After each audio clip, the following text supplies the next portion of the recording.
Yo, pleasure are here. Long time no see, guys. In truth, I've been prepping for a bodybuilding show, my first ever bodybuilding show at the moment. And currently at the moment, I don't really have an exact parameter of my caloric necessities or caloric maintenance, if you will. I don't count calories that frequently or at all, to be honest.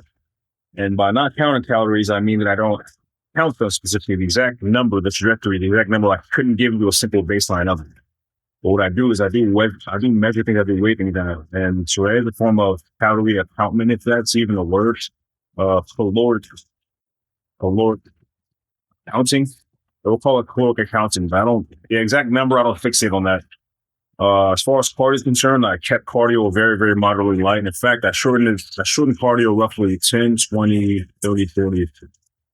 I've shortened it. I've taken out 40 minutes of cardio from my normal routine and I opted for more pushing. So the game strategy is going to be to actually increase my intensity of the gym while training in a caloric deficit, which it's worked tremendously. I should have pictures of it online, but as far as like an imaging standpoint, I'm in a very comfortable position. At least mentally, I think I am. I'm not too worried at the moment. Again, this is probably the most successful cut that I've ever done in my entire life.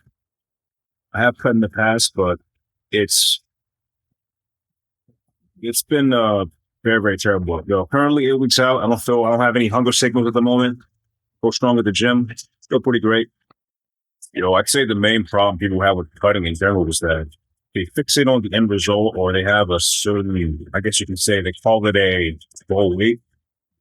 That's retarded from my perspective. That's retarded as hell, because why exactly are you giving yourself a target weight, even though the composition might vary?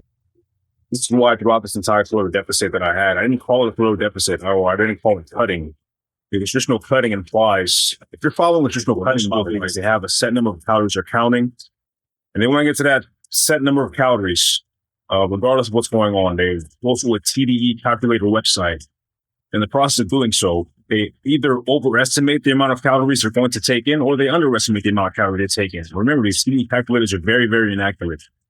You are better off accounting through your own accord, in a sense where you have certain levels of meals or certain amounts of meals that you consume, and you make slight modifications throughout the actual caloric deficit, or throughout what I like to call.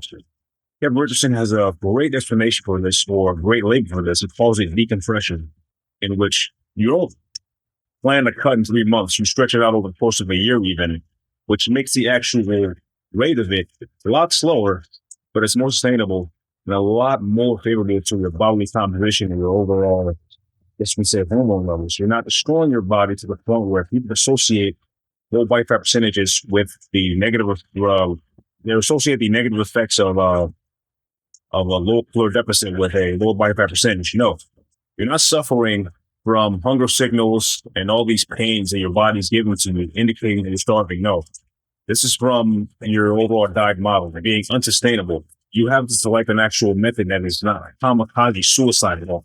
Well, kamikaze suicide cut. And that's probably the reason for me being successful at the moment. And that's pretty much what I'm going to do over the course of 8 weeks, and we'll see how it pans out.